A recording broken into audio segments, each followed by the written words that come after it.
अगर आपके पास डेस्कटॉप नहीं है, मोबाइल है, तो प्रोसीजर बिल्कुल सेम है। मैं यहाँ पे गूगल क्रोम पे जाऊँगा, आपने भी बिल्कुल इसी तरह गूगल क्रोम पे जाना है, ठीक है। बिल्कुल सेम प्रोसेस है, जिस तरह मैं यहाँ से गूगल क्रोम में जाऊँगा उसी तरह आपने भी गूगल क्रोम में जाना है। ये मैं गूगल क्रोम पे गया, जहाँ पे मैंने जाके क्लिक किया, उसके बाद मैं सर्च बार में गया।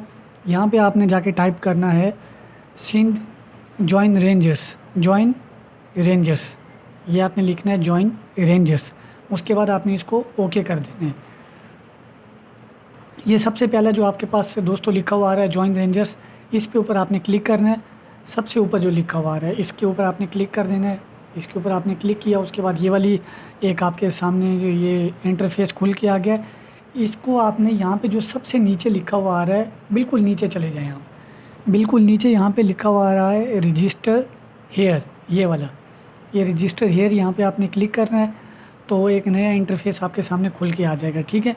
रजिस्टर हेयर पे आपने क्लिक कर देना है और उसके बाद आपके सामने एक नया इंटरफेस खुल के आएगा। फिर आपने यहाँ पे ये करना है कि यहाँ पे आपने अपना NIC डालना है। जैसे मेरा NIC है 420029516989। ये मैंने अपना NIC डाल दिया और उसके बाद यहाँ पे आपने एक पासवर्ड लिखना है अपना, अपने नाम के साथ आपने 3-4 कोई और वर्ड लिख देने, जैसे 6-7-8 या 5-6-2, और वही आपने नीचे भी लिखना है। दोनों जगह आपने यही पासवर्ड लिखना है। और उसके बाद मैंने इसको क्रिएट अकाउंट पे किया, तो ये कह रहा है कि आप पहले से ही लॉगिन हैं। देखिए, अगर आपने पहले से लॉगिन किया हुआ है तो फिर आप क्या करेंगे, आप यहाँ पे मैं पीछे से दोबारा आपको बता रहा हूँ।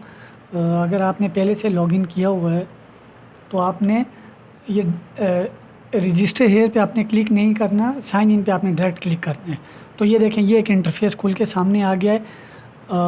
और अगर आपने पहले से साइन इन किया हुआ है तो आपने यहाँ पे अपना NIC डालना है, और पहले से नहीं किया हुआ तो फिर नीचे जो मैंने आपको रजिस्टर हेयर लिखा हुआ है वहाँ पे अपने आपने वही जो तरीका मैंने आपको बताया है। तो यहाँ पे मैंने अपना नंबर डाला और अब मैं इसको साइन अप करूँगा, साइन इन करूँगा, तो फ़ौरन से ये डायरेक्ट खुल के सामने आ जाएगा। तो दोस्तों, ये इंटरफेस आपका रेंजर्स का आ गया है, पाकिस्तान सिंध रेंजर्स। तो अभी मैं ये पोस्ट पे जा रहा हूँ कि कौन कौन सी पोस्ट हैं। तो यहाँ पे एक क्लर्क की पोस्ट है, उसके बाद कुक की भी पोस्ट हैं, और उसके बाद यहाँ पे ये लिखा हुआ आ रहा है कि आप किसी भी एक पोस्ट के लिए अप्लाई कर सकते हैं, ठीक है। कोई एक पोस्ट के लिए आप अप्लाई कर सकते हैं, 2 पोस्टों पे आप अप्लाई नहीं कर सकते। किसी एक पोस्ट के लिए आपने अप्लाई करना है, चाहे कोई भी पोस्ट हो, चाहे वो क्लर्क की हो या चाहे फिर वो सिपाही की हो। तो मैं दोस्तों आपके सामने अभी क्लर्क की जॉब के लिए अप्लाई कर दिया मैंने। तो इसके ये देखें सामने खुल के आ गया। यहाँ पे आपको ये बता रहा है कि आपकी एज 18 से 30 साल होनी चाहिए। आपकी उम्र की हद 18 से 30 साल। आपकी एजुकेशन जो है वो मिडिल होनी चाहिए, मतलब आप 8 क्लास में पास होने चाहिए। और इसकी जो लास्ट डेट है वो 18 जून 2026 है, 18 तारीख इसकी लास्ट डेट है। और 500 रुपये जब आप रनिंग के लिए जाएंगे तो उस दिन आपने अपनी फ़ीस लेके जानी है, 500 रुपये। 500 रुपये इसकी फ़ीस है, ठीक है दोस्तों। तो अभी हम नीचे इसको फ़िल करते हैं, आपको मैं फ़िल करने का तरीका भी सिखा रहा हूँ। नीचे देखें, ये सबसे पहला जो कॉलम है, इस कॉलम में लिखा हुआ आ रहा है कि NIC। तो NIC मेरा पहले से इंटर है, आपका भी ऐसे ही पहले से इंटर हो जाएगा। दूसरे नंबर पे आपको डेट ऑफ बर्थ लिखा हुआ आ रहा है। तीसरे नंबर पे आपने एज लिखनी है अपनी, और एज के बाद यहाँ पे आपने लिखना है सेलेक्ट योर सेंटर। तो मैंने ये कराची लिख दिया है। और दूसरा सेंटर आपने कौन सा लिखना है, दूसरा सेंटर यहाँ पे देखते हैं, दूसरा सेंटर कोई है ही नहीं, मतलब जिसने भी टेस्ट देना है वो कराची में ही देना है। और यहाँ पे आप अपना नाम टाइप करेंगे, जो भी आपका नाम है CNIC से देखकर। जैसे मैंने यहाँ पे अपना नाम टाइप किया है अमीर हमज़ा, ठीक है, अमीर हमज़ा मैंने यहाँ पे अपना नाम टाइप किया। और मेरे फादर का नाम है मोहम्मद नज़ीर ख़ान, ये मैंने मोहम्मद नज़ीर ख़ान टाइप किया है। और उसके बाद मैंने अपना यहाँ पे जो एक डिस्ट्रिक्ट है, प्रोविंस है, वो मैंने लिखा है सिंध अर्बन। और उसके बाद मैंने सिंध अर्बन लिखने के बाद मैंने यहाँ पे लिखा है कराची कोरंगी। कोरंगी मेरा डिस्ट्रिक्ट है, तो मैंने यहाँ पे कोरंगी लिख दी है। उसके बाद हम मज़ीद नीचे आते हैं, और नीचे यहाँ पे आपने तहसील लिखनी है। तहसील मेरी शाह फैसल है। तो इस तरह आपने नीचे, इसके नीचे आपने जेंडर लिखना है, आप मेल हैं या फीमेल हैं। यहाँ पे अपनी हाइट लिखनी है, आपने आपकी जो भी हाइट है। उसके बाद आपने रिलीजन लिखना है, अगर आप मुस्लिम हैं तो आपने इस्लाम लिखना है, नॉन मुस्लिम है तो जो आपका मज़हब है आपने वो लिखना है। हिंदू हैं तो हिंदू लिखें, बुद्धिज़्म है तो वो लिखें, सिख हैं तो वो लिखें, उसके बाद आपने लिखना है आप शादीशुदा हैं या अनमैरिड हैं, मैरिड हैं या अनमैरिड हैं, शादीशुदा हैं तो वो लिखें, गैर शादीशुदा हैं तो वो लिखें। उसके बाद और मज़ीद नीचे चलते हैं। यहाँ पे लिखा हुआ है कि आर यू ए मिनॉरिटी, क्या आप कोई गैर मुस्लिम हैं? तो नहीं, मैं गैर मुस्लिम नहीं हूँ, तो मैंने नो पे क्लिक किया। अगर आप गैर मुस्लिम हैं तो फिर आप यस पे क्लिक करें, नहीं है तो फिर नो पे क्लिक करें, ठीक है। और अब मज़ीद नीचे आते हैं। उसके बाद दोस्तों हमारे पास जो आगे लिखा हुआ आ रहा है वो है मेलिंग पोस्ट एड्रेस। मतलब अगर आप सिलेक्ट हो जाते हैं तो अगर ये आपको लेटर आता है तो वो आपको किस एड्रेस पे आएगा, तो ये आपने वहाँ पे वो वाला एड्रेस लिखना है कि अगर आप कल सिलेक्ट हो जाते हैं तो आपने किस एड्रेस पे आपका लेटर आएगा। तो वो मैंने लिख दिया सिंध अर्बन डिस्ट्रिक्ट कोरंगी, और मैंने अपना यहाँ पे तहसील भी लिख दी है, तहसील जो मेरी है शाह फैसल, और ये मैंने लिख दी है शाह फैसल। और उसके बाद यहाँ पे आपने लिखना है अपना हाउस नंबर। ये मैं लिखूँगा तो टाइम ज़्यादा ज़ाया हो जाएगा, अब इसमें इसको छोड़ रहा हूँ। उस पे यहाँ पे आपने लिखना है शाह अपना हाउस नंबर, और नीचे आपने यहाँ पे अपना परमानेंट एड्रेस लिखना है। जैसे कि आप अगर कश्मीर के हैं, आप सिंध के हैं, या फिर आप पंजाब के हैं, या आप केपी के हैं, या गिलगित के हैं, तो आपने यहाँ पे अपना परमानेंट एड्रेस लेना है। यहाँ पे आपने फ़ोन नंबर लिखना है, दूसरा यहाँ पे फ़ोन नंबर लिखना है, और उसके बाद यहाँ पे आपने आ जाना है डिग्री पे। आपके पास अगर आप 5 क्लासें पढ़ी हैं, 8, 9, matric, O level, F A, F S C, I com, जो कुछ भी आपने पढ़ा हुआ है तो आपने यहाँ पे अपनी क्वालिफ़िकेशन लिख देनी है, ठीक है।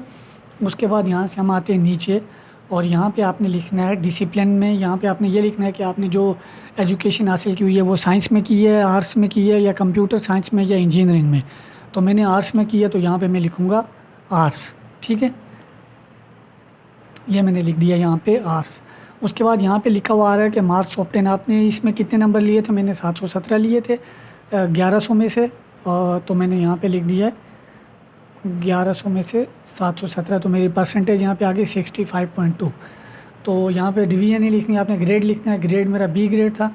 टेक्निकल डिप्लोमा आपने कोई किया हुआ है तो उसका आपने यहाँ पे लिखना है 1 साल का, 2 साल का, 3 साल का, या उसके अलावा आपके पास कोई आरटी का सर्टिफिकेट है तो वो भी आपने यहाँ पे लाजमी लिखना है, ये आपको बड़ी प्रायोरिटी देंगे। नर्सिंग का कोई है तो वो भी लिखना है। इसके अलावा इधर आपने अगर सैनिटरी वर्कर का आपका कोई एक्सपीरियंस है तो वो आपने यहाँ पे मेंशन कर लें लाजमी, नहीं है तो छोड़ दें इसको। उसके बाद यहाँ पे कोई और स्पेशल स्किल, मतलब कोई आप और कोई अच्छा सा काम जानते हैं जिससे आपको लगता है कि महकमा आपको लेने पे मजबूर हो जाए, तो वो भी आपने यहाँ पे कोई, अगर आपकी ख़ास कोई महारत है तो वो आपने यहाँ पे लाजमी लिखना है, ठीक है। यहाँ पे लिखा हुआ आ रहा है कि अगर आपके फादर रेंजर्स में हैं तो हमें बताएं, अगर हैं तो यस पे क्लिक करें, नहीं हैं तो नो पे क्लिक करें। मेरे अगर नहीं हैं तो मैंने नो पे कर दिया, अगर आपके हैं तो आप यस पे क्लिक कर दें। उसके बाद नीचे आते हैं, मज़ीद इंटरफेस देखते हैं और क्या क्या लिखा हुआ है। यहाँ पे लिखा हुआ आ रहा है कि are you presently serving in Pakistan rangers.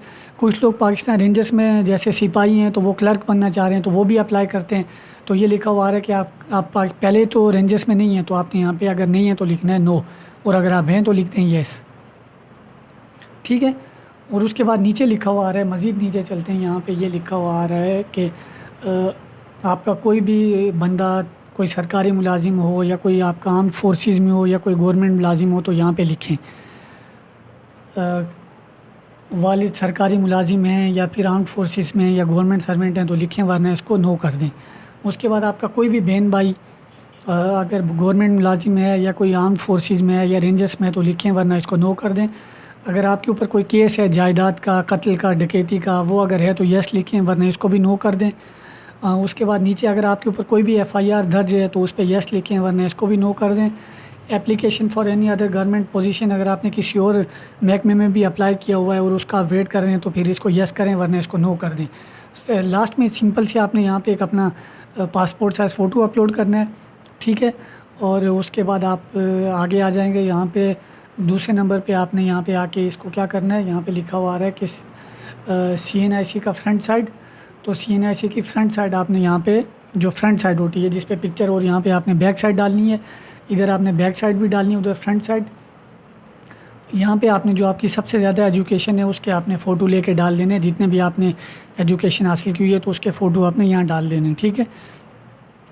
नीचे आ रहा है डोमिसाइल, तो यहाँ पे आपने नीचे आना है। इसके बाद ये मैं नीचे आ गया। यहाँ पे नीचे आने के बाद यहाँ पे आपने डोमिसाइल अगर आपके पास है तो उसकी आपने यहाँ पे पिक्चर्स अपलोड कर देनी है, और ये अपलोड करने के बाद आपने डायरेक्ट सबमिट पे आके क्लिक कर देना है। अगर आपने कोई भी मालूमात या दरख्वास्त में कोई भी गलत चीज़ लिखी तो आपकी दरख्वास्त रिजेक्ट हो जाएगी। ये चीज़ें पढ़ने के बाद आपने इसको सबमिट कर देना है। Thank you.